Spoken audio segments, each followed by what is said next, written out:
Welcome back to the Unlimited Podcast. Today we have a very special guest. He's one of the youngest founders of a publicly traded company. He's invested in over 40 startups. Big guy in the collectible space, philanthropist. My guy, Dan Fleyshman. What's going on, brother? Just happy to be here. Yeah, man. I appreciate you making the time. For sure. How's everything going? How's life going? I know you're a new father. Tell us about how's that been. I'm obsessed. It's the best, I'm obsessed. right? It's interesting because like I had all these people tell me like your heart's gonna change, your mind's gonna change. I'm like, I'm not really that emotional of a guy. Yeah. I could see that. But then, oh my God, they were all right. Everybody was right. Yeah, I'm obsessed with this girl. Oh, she's so good. It's beautiful. You got plans to have any more? I want to adopt a boy. Okay. I want to promote adoption in our society because there's such a huge decline in people having children. And also relationships are like the family unit is tough. And I want it to be back where it was, but it doesn't look like it's on that path. And so basically, if you're not going to have kids, I want you to adopt them, and I want to promote that a lot. That's a beautiful thought, man. That's a beautiful thought, man. When you start promoting that, let me know how I can get behind you. Yeah, it'll be next year or two, hopefully. Okay. Yeah, that's awesome, bro. I'm excited for you. Well, congratulations on baby girl. That's, I mean, you know, my son's 6 years old. It's the best thing in the world, so it's fucking awesome. All right, Dan. So, you know, you've done so many things in a short amount of time. You know, you were only 23 years old when you went public with that company. Like, I don't know, you and me have never really spoken about that, but like, can you walk us through that journey? Like, what brought you to you know, be this motivated at that young to, you know, like the opportunity? How did it all come about? So 17 and a half, I started the clothing line called Who's Your Daddy? Right. That was the catchphrase. I did $1 million the first year, 9.5 million the second year. Jeez. Roller coasters of headaches. I don't want to make it sound like it was easy. Yeah. It wasn't easy. Right. Roller coasters of situations. But around 21 years old, these investment bankers were like, hey, we want to take you public. We'll get you a ton of capital. Right. So you can launch your energy drink. I want to do an energy drink. Okay. And to do an energy drink, you're fighting with Red Bull, Monster, and Rockstar. Yeah, big, yeah. 800-pound gorillas. Yeah, yes. And so they're like, we'll get you the capital to do this. Right. There'll be great marketing. You guys are so young, blah, blah, blah. Well, it took 2 years and $2 million of accounting fees and lawyers to get public. Okay. Makes sense, though. So April 2005, we go public. And that was where everything changed because, remember, social media wasn't a thing in 2005. No, we didn't even have a smartphone. Yeah, you know? yeah, exactly. And so that was the moment where like, oh, this is very serious. This is very real. Yeah. And so during those next 4 years, I just didn't sleep. I don't remember anything. I don't remember a date. I don't remember hanging out. I don't remember a birthday party. Nothing. All work. 43 distributors, 55,000 retail stores. Wow. I just sold every morning, every night, every day, every morning, every day. So when we went public, it was a good day because when you go public, you can start to sell some of your stock. Right. And then after 6 months and 12 months, there's certain lockup periods. Then I could sell a little bit more stock. Okay. But I believed in the company because I'm living and breathing it. Of course. And so, and I didn't have like a flashy lifestyle. So I made good money, and then I had a big chunk, and then I started doing deals to make other money. Yeah.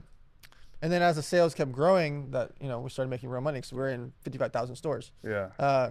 But then on the 10-year anniversary, so I started May 18th, 1999. Okay. I resigned on the 10-year anniversary, May 18th. That's crazy, bro. And then I'm sure, like after that, did you dive right back into more companies? Yeah, because I mean, just knowing you for the amount of time I've known you, like you're just always locked in. Every time I hit you up, you're somewhere. You're running your podcast. Or my next question was, kind of geared towards that, your mindset and your philosophy and principles when it comes to just life in general. And it seems like you kind of hit on that a little bit. Yeah, the whole thing that I tell people is to just get started. I get a lot of DMs myself about like from people who have an idea. Most of the time it's like geared towards Magic the Gathering because it's big part of my brand. But like, how often do people hit you up and just ask you, come, I've got this idea, and you know what I mean, and they're looking for this profound like advice and stuff, and and the answer I say the same thing. I just literally am like, just do it, man. If you've got a concept that you believe in, just go for it. I mean, that's the only way to find out if you got something good. Every single day, literally morning, noon, and night, I get asked to invest into companies. Yeah. And so often it's so easy to say no by saying yes. You're right. I say, send me your business plan, your financials, your investor documents, and your wiring info. Yep. And they barely have any of the four. Yeah, no, for sure. And then I never hear from them again. Have you had somebody at one of your events like actually reach out to you and then you ended up investing into their company? Never. I throw 42 events a year. Guys, that is crazy. Of all the companies that you have invested in, what's your favorite company? Oh gosh. You give me a top 3 if you don't want to pick one. Okay, so the cards business is my favorite because it's like the emotional attachment. Right, of course. And it's my excuse to talk to all my friends. Yeah, yeah. Where else am I going to talk to Logan Paul, Steve Aoki, Gary Vee on a normal basis? You'll see them once, a couple times in a year. Of course. For their charity events or their business events, whatever. When something happens in the sports card space, Gary Vee's texting you right away. Yeah, like, did you see that? Yeah. Something happens with gaming, and all of a sudden Aoki's like, oh my God, look at this thing. Something happens with Pokemon, guess who's going to hit you up? Yeah, Logan, right? Yeah. The cards thing for me is like my excuse to talk to the boys, you know, like it's just that part is really fun for me. And so, you know, that we're going on, just had our 5-year anniversary. Guys, if you didn't know already, he owns Cards and Coffee. He's got a spot here in Calabasas, another one in Hollywood. You've got some stores around in other states too, right? Yeah. October 1st, 2020 was our first store. Yeah, that's how it all started. Crazy. And some of those guys that were in the initial group chats had no cards. The coolest part to me about the trading card space is the community, and that's like something, you know, obviously you have specialized in building communities, your media company, you know, all of the companies that you've invested in and grown. Like, the trading card space is so tight knit, and it instantly helps you connect with somebody who you might never connect with. You know, like, I mean, that's how we got connected. Yeah, of course. You know, that's how I connected with Steve. That's how I connected with Joe Manganiello. That's how I connected with Posey. Like, so many different guys that I would have never crossed paths with that are amazing people, and I'm so grateful to have as friends.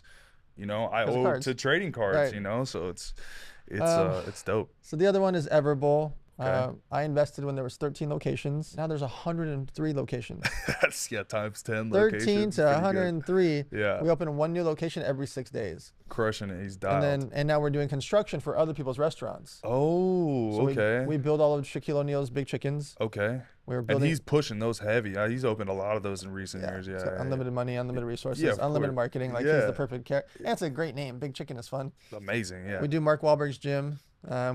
We're doing EOS Fitness. Okay. The social media agency is my main thing for 14 years. Right. That's what gives me the access and power to do everything. Is like, I have all these influencers, I have all these brands that allows me to go make a card store famous or a restaurant famous or whatever, you know. Yeah, you've got the ultimate marketing tool right in your pocket. It's amazing. All right, so let's talk a little bit more about collectibles, right? You know, the trading card space is crazy right now, man. It is absolutely on fire. Right now we're seeing one of the biggest Pokemon bull runs since, you know, COVID. And, you know, recently Wall Street Journal came out with the article showing what Pokemon has done since 2004 or 2006 versus the SP 500. Crazy. 3,000 something percent. Like, I don't know the exact numbers, but 3,000+% on Pokemon if you start investing. Pokemon's beating Wall Street. It's beating Wall Street like 6 times over. I think Wall Street was at like 600% and they're at like 3,000+%.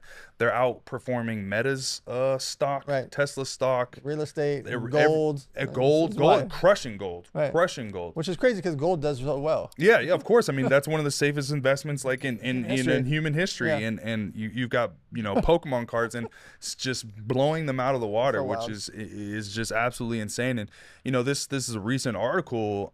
You know, my question for you is like, it hasn't been, the trading card space has never been mainstream. And, you know, before we were on the podcast, you know, I was talking to you, I think it's right on the cusp of becoming mainstream, and articles like this are really what's going to take it there. You know, if I'm somebody with money and I see this, I'm allocating something. I'm out. I mean, listen, if I'm a very wealthy man, I'm gonna go like, hey, I want to buy $1 million in sealed Pokemon cards a year. Put it in a safe. And just put it in a warehouse somewhere, and you know what I mean? I'll look back at it in 10 years. You know? What do you think this is good for the state of cards? Do you think it's going to be too much, too fast? Like, you know, so many influencers get into space. It's a lot. We saw the effect of the 2020-21 when initially Gary Vee and I in the group chats happened, and bringing in the Aokis and Logan Pauls to make it famous. Right. Seeing the Post Malones make things famous of certain categories. A lot of times, like, purists, if you will, like, didn't want that or like that. Oh, they're gatekeeping it hard. I have no idea why. It's the weirdest thing. It's the weirdest thing. Well, we're finally here to make well, you've been running this card store for 31 years. Yeah. You and your father, or you and your son. Yeah. 31 years we ran the store. Now finally we're making it go up 800%. Yeah. And you're mad? I never understood that concept. I don't get the store owners, and in my experience, it hasn't been much of the store owners. It's more like the casual customers that are really, really gatekeepy. And to an extent, I understand it. I'm sure they've got collections that are, you know, if everything blows up, like, you know, your investment is times, you know, 800 or whatever, you know, whatever the number is, you're making money. But like getting into it, I think in the future is gonna become more and more challenging, you know. The thing is, there's always gonna be the affordable stuff. Yeah. So from a kid's perspective, if I'm 7 years old, I don't care if the card is $20 or $200 or $2,000. I don't know. You just want the cards. I just want cards. Yeah, I want to touch the cards and have them in the sleeves and put them in my closet. You know. Exactly. And so like, there's always gonna be the affordable $2, $5, $20 things that you see at Walmart and Target. Right. But Walmart and Target in that article actually did over $1 billion in sales, $1 billion each. And so Walmart and Target take it very serious, but your kids can go buy a $12 thing there, $5 thing there, $20 thing there. It's not like it's all hundreds of dollars. No. Now, the fancy or hard to get stuff or rare stuff is, your kid doesn't actually know or care when they're 9 or 4, whatever. Like, do they get it at 17? Sure, they understand that. Right. But like, ultimately, you will always be able to get into the card space because there will always be the Walmart Target version of cards from a collectibles perspective. You just won't be able to afford to buy a LeBron James or Michael Jordan rookie card. Did you see the $13 million purchase, Absolutely. Mr. Wonderful? Yeah, with Shine. With what was it? It was a Jordan Kobe card? Yeah, Kobe, yeah. Yeah.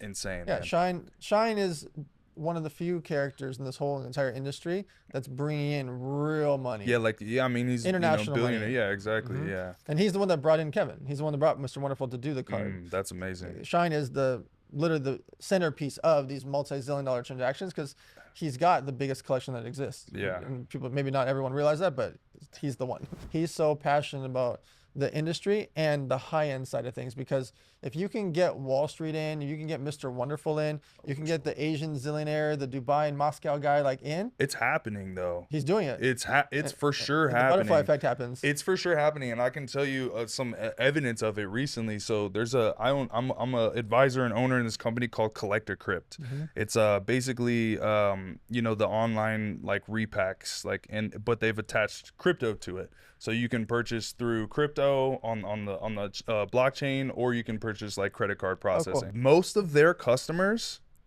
are international customers. Dubai, China, all these countries are like all these different countries outside of the US, people who don't have access to like the English product in their countries. And I mean, the company is going crazy. And that's just one small piece of the puzzle. So like I see it in that way, but I see it in a bunch of different ways because, you know, you see them posting about social media and like obviously those group chats, like we're seeing stuff before it's posted, which is crazy, man. It's fun to watch, man. And it's crazy to think like my 11-year-old self could have never seen, of course not, you know, this, you know, because that's really where like when I was 11, I found Magic and I went crazy. Yeah. You know, and I just would have never seen this in the future, you know, but it's the coolest thing, and I'm just grateful to be a part of it, you know. Yeah. I remember being the same thing. I was middle school playing with Magic. Yeah. And I'm playing with the Black Lotus. I'm playing with the White Lotus, and it was like $150. So for me, it was like 4 months to save up to figure out how to get that card. Yeah. And I remember some of these cards that were $25. I'm like, how am I supposed to get $25? Yeah, exactly. Yeah, $25 was a lot back then, dude. Yeah. I mean, it's a lot still to a 9-year-old, but like, or 11-year-old, but like back then, $25 was crazy. $1,000. Might as well have been $1,000. That was like my food. Yeah, it was like my food for like the week. Yeah, for sure. But I could never think about, like, I was making decks and shuffling decks that had that card, right? When you really think about it, like, and I don't regret it though. Yeah, that was my childhood. Of course not. Yeah, no, you had a good time. I mean, dude, there's so many. I mean, how many stories? Owning a card store, how many times has somebody been like, oh my gosh, I had this binder full of Pokemon in my garage, under my bed. My grandma gave it away. My mom gave it away. Yeah. My, you know, whatever. Yeah. Like we gave it to the neighborhood kids, or like, actually, you know Bradley Martin, right? Yeah, of course. And he tells me this story. He says when he went to college, he had a crazy binder. He had like full. He had like the first page, all first edition Charizards. Oh my God. Like the whole binder was like all the good stuff, like first edition, right? And he took it with him to school. And you know, when you go to college, like you're moving around from place to place. Like every 6 months to a year, like you're changing where you live, right?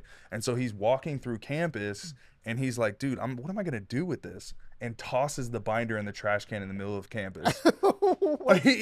Crazy, right? Like, I was like, oh my gosh, bro. Like, that's, even if they're beat up and like he wasn't taking good care of them, you're still talking about hundreds of thousands of dollars, bro.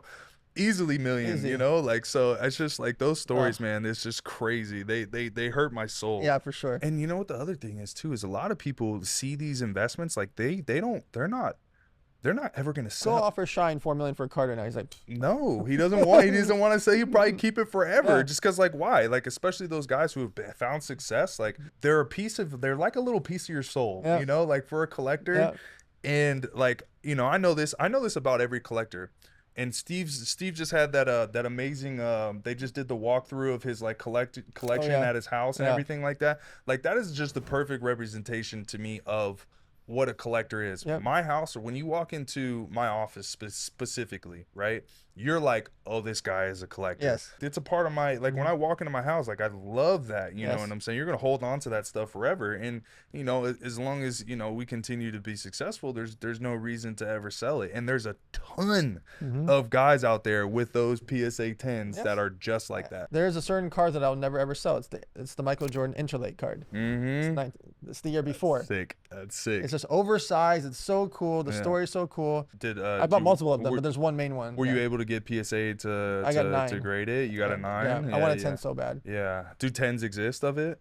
There's a couple. There's a couple. I don't remember the number. Is 12 or 11. I don't know the exact number, but it's not a big number. You gotta go find. You gotta go get one of those. I fought hard for one on Golden Auctions. Hard. And somebody outbid you. Yeah. It was like a last second, like where.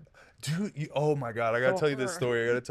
So there was I think there was an artist proof Black Lotus on one of the auction warehouses or whatever, and this is a story Posty told me, and he's like, he's bidding, he's like, you know, he's not gonna get outbid, right? No. So he tells me, he's like, dude, I bid and I left to go to Target or something. Like, I said, I either left to go to Target or Costco, and he came back and he had lost by like $3,000 or like $4,000 or something like that, and he was just furious. He's like, I can't go back to Target anymore. Like, he's like, I'm done with that store. I can never go back. I don't know if it was Target or Costco, but like, man, those last minute, you know, it's tough, man. Those auctions are crazy. They're fun. They're a lot of fun, man. The live auctions, like live shopping experience, that's something I really want to cover with you, because I know, you know, this is something that you were telling me that you're going to be getting into in a big way, and obviously, you know, you've been in the live shopping space with cards and coffee and the trading card space. I mean, this is the way people prefer to shop. So overseas it's normal, right? Especially in Asia. Yeah. Live shopping to them is like watching QVC. They do like billion dollar streams in a day, right? Yeah, it's crazy. We've been going live sometimes for 24 hours for weeks at a time. So at some point we were live for almost a year straight, like 24 hours a day. 24 hours straight, yeah. And I had all these different shifts coming in and out, and it was a big process, but I ultimately want to be 24 hours a day forever. That's my ultimate goal. Yeah. And so, you know, we've been practicing getting the efficiencies. We've shipped out hundreds of thousands of cards or shipments over the years to get it right. Now that live shopping has become so big in general, I would like to add an element of like sneakers and other things that people can be live shopping with, or like the TikTok brands. Yes. We're also doing eBay Live. So, eBay Live is growing, and they're improving, and it takes time, especially with these big companies, man. I think the reason why Whatnot was able to do it so quickly and so efficiently is because they were a really small company. Yes. Like, you know, when I first started with Whatnot, like, they were in that place, like all of their employees were in that place in Hollywood. I can name them all, Yeah, it was like, it wasn't even that many of them in there, you know? So they were able to really get everything super dialed, and it was, you know, they have a great recipe. Whatnot is a really easy, super easy to work on. But like eBay being such a massive company, when they want to make changes, there's like so many different levels that they have to go to or go through. The legal process for them is way more complicated. So, but when they get it right, good luck to everybody else. And they will and they will get it right. Yes, they will get it right. Yes. It's eBay. You know, they've got TCG player as well. They will get it right. They will eventually make. They sell the most cards of anybody. No, for sure. It's as a platform. It's not like somebody's gonna come in and outdo eBay. It's not happening. You know, eventually they will invest the money to make everything the way it needs to be. Make the whole process easy. Yep. You know, eBay bought another company I'm on the advisory board of called SneakerCon. Okay, I didn't know they bought SneakerCon. Yeah. Okay. So SneakerCon still has the live events, so like 450,000 people a year come to SneakerCon in person. But SneakerCon made authentication. So like, oh, sneaker authentication. yeah. Okay, So there's big warehouses, and that's what eBay bought. What does it look like when they authenticate? Do they still just ship it in the box, or do they like no, they add and prove that it's authenticated. Okay. Which is huge in the sneaker space because obviously there's a lot of headaches and fakes. Similar to like the StockX experience and stuff like that, like GOAT. Yeah, sick. And so SneakerCon was focused on live events, but then made these warehouses for authentication. And then eBay came in and acquired it. It was smart. It was really cool. Yeah. So yes, eBay will be the thing, and then obviously, Fanatics Live.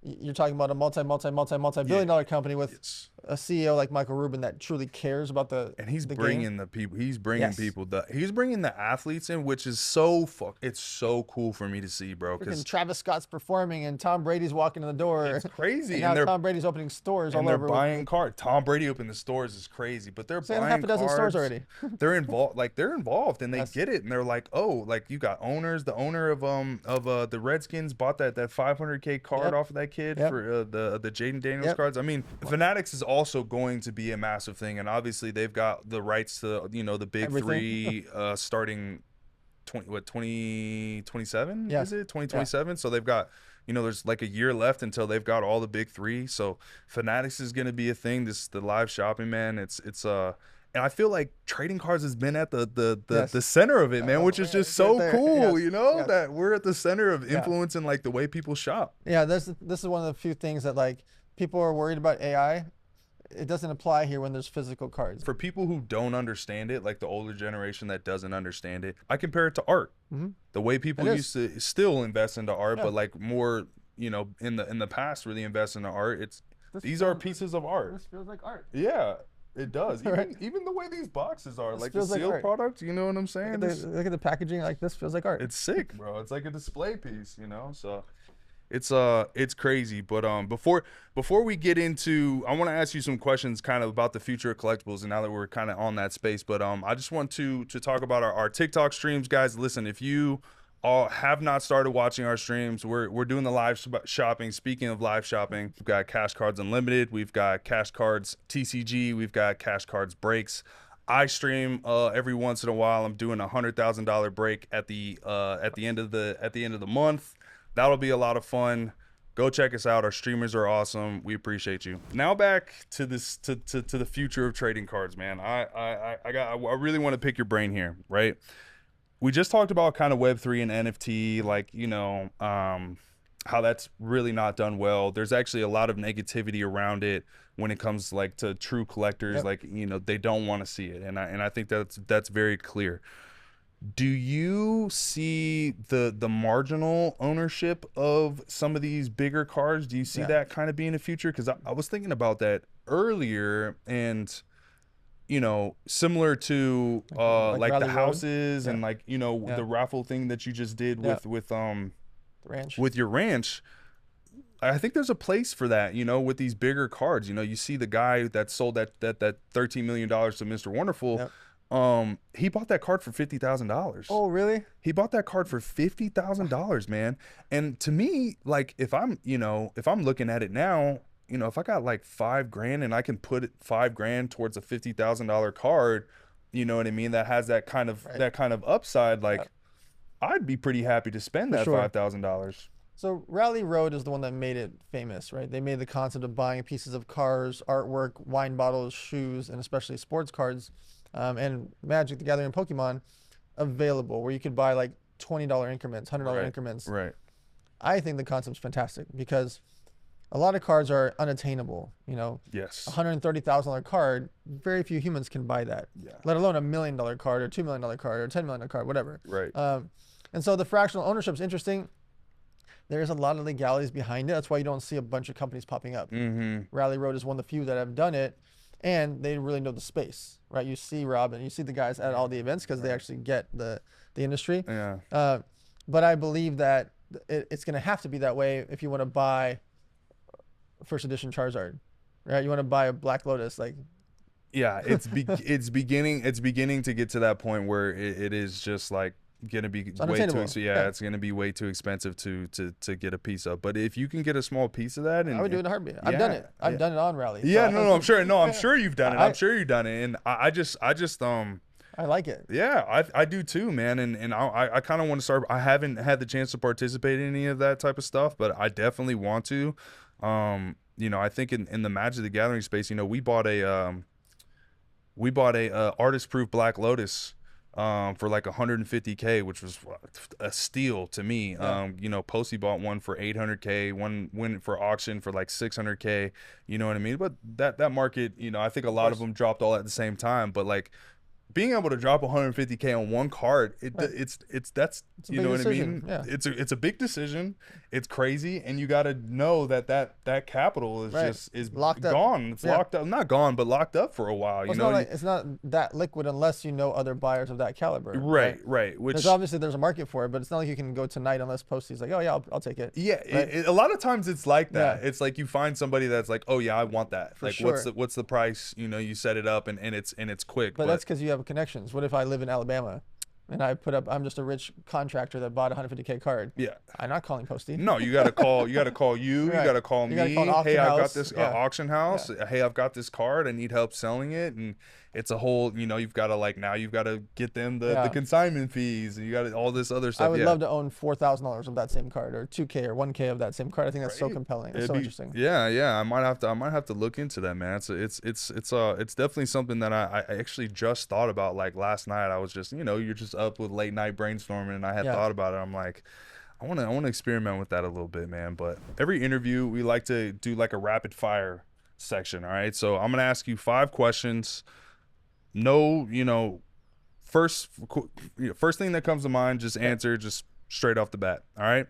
Biggest win you've had with a collectibles purchase? There was a Ben Baller card. He made, I forgot the baseball player's name. I bought it for like, I don't know, $100 or $200. Okay. And then I got it for $15,000. Yeah, and then someone offered $50,000. And I didn't sell the $15,000, so I ended up getting. So you got the okay. So you sold $100 to $50,000. Yes. That's a pretty good. That's a pretty good come up. Yeah. It was completely like, Anyways. We take that. We take that. If you, I mean, shoot, I think anybody would love to turn $100 into $50K. How quick was the how quick was like the turn? When did you buy it versus when you sold it? So it happened really fast, where like people knew that I got it, and I made a post about it. And then 15,000 was what the amount was supposed to be. Right. And then a $50,000 offer came in, and it was just like, So it happened pretty quick. Yeah. That's it was a big one of the most. Mike Trout. That's what. Mike Trout bought. Oh, Mike Trout bought it, or was it Mike Trout card? Mike Trout card. Okay, sick. Yeah. I mean, that makes sense, dude. He's like, and he loves trading cards. He's deep into trading cards, man. As you should be. Yeah, I mean, being an athlete and not owning your teammates' cards, not just your own cards, but your boys. Yeah. How can you be on the New York Knicks, or you're on the whatever Lakers, and you don't own LeBron's card? What do you mean? Yeah. You just got a $20 million contract. You can't spend $50K. Or not even. I mean, you could get really quality cards for like couple racks, man. Especially, you know, the nice ones. But more athletes need to buy more cards. If you are a young star, right? If you're a young quarterback, receiver, running back, like whatever, baseball player, basketball player, you get drafted first round, like you have a ton of potential. Buy your cards, or when you work out your deal with Topps or Panini or whatever card, make sure you get a bunch of copies of your cards. Like it's free money, and you're investing in yourself. You know, if you go and have a Pro Bowl rookie season, you can go liquidate those cards and have a great off season. You know, especially when you're a rookie, and you know what I mean. Like, guys make a good amount of money, but there's guys that get drafted in the 4th, 5th round, and you know the signing bonus isn't that big, and the offseason's a little tighter. You know, then you got that extra income coming in from the trading cards that went off because you had a great rookie season, man. I just think definitely more athletes need to invest. Tell your athlete friends to buy their own cards and their teammates' cards. 100%. Okay, so that was your biggest win. Yeah. Biggest loss or mistake you've made in the hobby? None. What's his name? Kendrick Nunn. Yeah. He was like second. He was supposed to win or get close to winning Rookie of the Year. He got second to John Morant. Right. And I went ballistic on buying an obscene amount of cards where my own staff was like, stop it, stop it, stop it. Yeah. I went ballistic. Yeah. I was on StockX, eBay, Golden Auctions, this person, every convention, trade show. Yeah. Everyone knew I wanted to buy all his cards. I don't even know the kid. Like other players that I know, I tried to, invest in. But I was just like, look, if he beats out John Morant, or he was on pace to, he got second, but I was like, this is it. I'm gonna hit it big, and obviously it didn't work out that way. And realistically, Jaws cards are down from where they were as well. So it's marketing. You go out there and you get those controversies. Controversies work in some sports, they don't work in basketball. No, they don't really work. I think the only sport controversy works in is MMA. Or boxing. Or boxing for sure, yeah. If you're a fighter, it's like it makes sense. Yeah, like, bad boy, bad Mayweather, exactly. Mike Tyson are like that for sure works, you can get in trouble, or John Jones, whatever, it doesn't matter. Conor McGregor, all that. But like football, you're supposed to be an example. Guns, and it's like, you're supposed to be an example to young kids. It's like there's a lot more pressure. It changes the whole game. Okay, all right. If you could only purchase one PSA 10 first edition Charizard, it's the Jordan rookie Fleer card, Black Lotus Black Label 10. Wow. Okay, you had to pick from those three. Okay, all pristine PSA 10 or Black Label. Which one do you pick? I buy Jordan. And Jordan. And by the way, the other cards can do better. Yeah. But he's my hero. That's your guy. Yeah. There's only one player in the world that I always talk about. You will see me in videos for the last decade, 2 decades. Michael Jordan's my guy. Jordan. He's the GOAT. Yes. My #1 social media video of all time was Michael Jordan versus LeBron, like proving. Yeah. Oh yeah, you did the full breakdown. Yeah. I respect it. I respect it, man. I mean, listen, I think for LeBron, he should just be honored to be mentioned, and for it to even be a conversation. Yeah. You know what I'm saying? Some people feel this way, some people feel that way, but I mean, they're both GOATs. And absolutely. Who is the actual GOAT? Jordan. Right. I still think the world's about like 80-20 on that. You know what I mean? Majority of people are still think 100%. Jordan, and I would, if I had to make the choice, I would lean towards Jordan as well. But the funniest thing that happened in my video was, so Tim Grover, who was the coach for Michael Jordan and Kobe Bryant, and he was in my video, and he says, "Have you ever heard of someone getting robbed for the LeBron James shoes?" Not even just robbed, like attacked, like, you know what I mean? You get shot for Jordan. For Jordan? Yeah. You can't even walk in the streets with Jordan. Yeah. I mean, if you're just talking about the GOAT overall, like just the GOAT, I mean, yeah, Jordan is for sure. I mean, fun fact, the back of Michael Jordan's head is more famous than any president's face. How is that like how do you fact check that? Like, so they did tests and studies about the Disney logo. Michael Jordan's back of his head when he was doing the colognes, the Nikes, the shoes and everything. Right. And they were showing it to people all over the world. And this fact has been in my mind for years. I talk about all the time. That's super interesting. That the sheer quantity of Michael Jordan and Nike related ads and shoes and everything around the world, and the limitation of TVs. Remember, 2 billion people don't have electricity. Right. But there's still Jordans walking around. There's still Nikes running around. There's still every store you walk by. Right. And anyways, so that fact has been in my mind. And again, whether it's true or not, or close or not. I think I believe it. You know, you say it, I believe it. Yeah. I believe that could definitely be true. What collectible right now is the most underrated? Oh gosh, I mean, still Pokemon. Pokemon, you think? Yeah. Even though it's built in that there's thousands of % increases. Yeah. It's just so much more waves are coming, and you've got the Asian culture of 2 billion humans. 25% of humans on the planet are going to have an affinity towards Pokemon. Yeah. Right? They just are. And because of that, that spreads to so many people. And if that happens, and imagine if like live shopping for Pokemon takes off in Asia. I know it's not even like it's not big out there, like Live Philippines, like it's not big out there, like Taiwan is still not big out there, like it just hasn't had that cross. But there's no, I mean, China started releasing the Chinese exclusive product. It's leaning towards that way. It's gonna happen. Yeah. Well, listen, man, I just want to thank you for making the time, bro. I know how incredibly busy you are. So I appreciate you, dropping knowledge, telling stories, and giving us some insight into collectibles and stuff, man. Appreciate you coming out, and I'll see you soon, man. We gotta do your podcast next. Oh yeah, for sure. Please. Listen, brother, I appreciate you. and it was an honor. Thank you. Yeah.